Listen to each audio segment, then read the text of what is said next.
মানুষ, চলো তোমাদেরকে জমিতে দেখাই কি দিয়েছি। আলাম তারা আন্নাল্লাহা আনজালা মিনাস সামাই মাআন ফাখরাজনা বিহি মুখতালিফুন আলওয়ানুহা। আল্লাহ বলেন, আমি আকাশ থেকে বৃষ্টি বর্ষণ করি। ওই বৃষ্টি যখন তোমাদের জমিতে পড়ে যায়, জমিটা কাদা হয়ে যায়, সূর্যের আলোটা আমি দিই, তোমার জমির কাদা শুকিয়ে যায়। তখন বলে জমিতে বাত হয়ে গেছে। ওই সূর্যের আলোর জন্য কোনো পয়সা দিতে হয় না, কোনো ট্যাক্স দিতে হয় না। আমি আল্লাহ তোমাদের ফ্রি দান করি। চাষি ভাই গিয়ে জমিতে নাঙলটা জোড়ে, একটাই জমিতে আদা, রসুন, পেঁয়াজ, টমেটো, শশা, কাঁচা লঙ্কা, ঢেঁড়স, কত রকমের ফসলগুলো লাগিয়ে দিয়েছে বলো। সেই জমির ফসলগুলো যখন উঠে আসে আর সেইগুলো খাবার সময় কেন মনে করে না যে আমার আল্লাহ কত বড় মেহেরবান, কত গফুরুর রহিম, কত রব্বুল আলামিন, কত বড় দেনেওয়ালা বলো। আল্লাহর দান। এত কিছু পাওয়ার পরেও মানুষ কোরআন, হাদিস, আলেম, উলামা, মাদ্রাসা, মসজিদ, মক্তব সব থাকার পরেও চৈত্র মাস যখন আসে তখন খাসি, মোড়ক নিয়ে গাড়ি ভাড়া, বলে কোথায় যাবে? মানান আছে বোন, মানান শোধ করতে যাব। যাও। বাপ মরে যাচ্ছে, দেখার নাই, মায়ের সেবা নাই, স্ত্রীর যত্ন নাই, বেটিদের খোঁজ নাই, বেটাদের সুখ দুঃখে পাশে নাই, বলে মানান করা আছে। কোথায় যাবে? রওজা দরগাতে। কোরআন পাকে সূরা হজে আল্লাহ তাআলা এর বর্ণনা দিয়েছেন যে তোমরা যাদের কাছে গিয়ে এই ডাকা হাঁকা করছো চাওয়া পাওয়ার ব্যাপারটা নিয়ে, তো সেই আস্তানাতে যখন তোমরা কোনো খাবার দিয়ে আসো, পিঁপড়েগুলো ধরে টেনে টেনে নিয়ে চলে যায়। তা তোমার বাবাজি এতটাই অসহায়, এতটাই দুর্বল যে নিজের মিষ্টিটা আটকাতে পারে না, তোমার অ্যাক্সিডেন্টটা কি করে আটকাবে? তোমার এই ভাবনা হলো না? আল্লাহ বলছেন সূরা হজে, আর অন্য জায়গায় বলছেন, ইন্নাল্লাহা লা ইয়াগফিরু আন ইউশরাকা বিহি ওয়া ইয়াগফিরু মা দুনা যালিকা লিমান ইয়াশা। আল্লাহ বলছেন, খবরদার তোমরা আমার সঙ্গে কাউকে শরীক করো না, আমি আল্লাহ শিরকের গুনাহ মাফ করব না। আল্লাহ যদি কেউ শিরক করে ফেলে তার শাস্তি কি হবে? আল্লাহ বলছেন, আমি ফতোয়া দিচ্ছি, দেওবন্দ বেরিলি ফুরফুরার ফতোয়া নয়, এটা আমি আল্লাহ আমার ফতোয়া। ওয়ামান ইউশরিক বিল্লাহি ফাকাদ হারামাল্লাহু আলাইহিল জান্নাহ। আল্লাহ বলছেন, যারা শিরকের গুনাহ করবে আমি আল্লাহ তাদের জন্য জান্নাতকে হারাম করে দিয়েছি। খবরদার শিরকের গুনাহ করা যাবে না।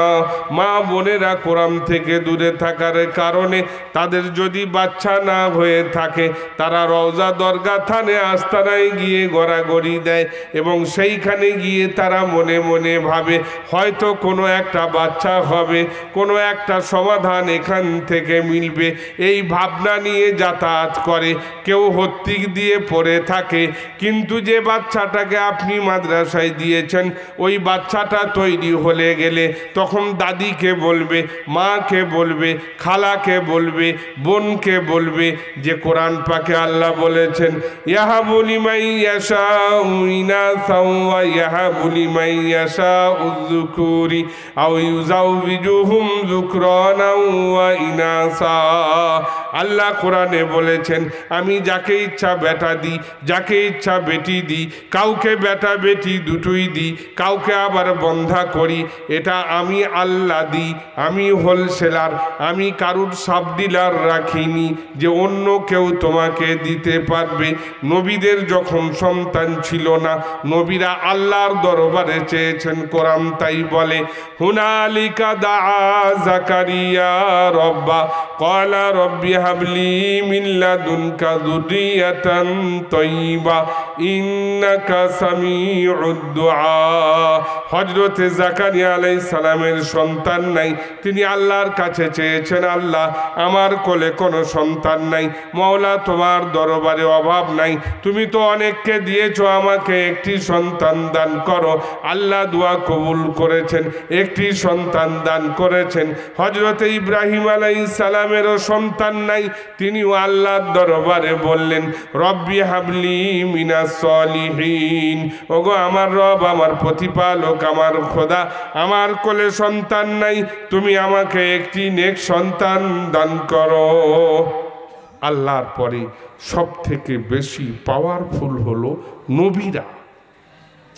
নবীরা নিজেদের সন্তানের জন্য আল্লাহর দ্বারস্থ হয়েছে।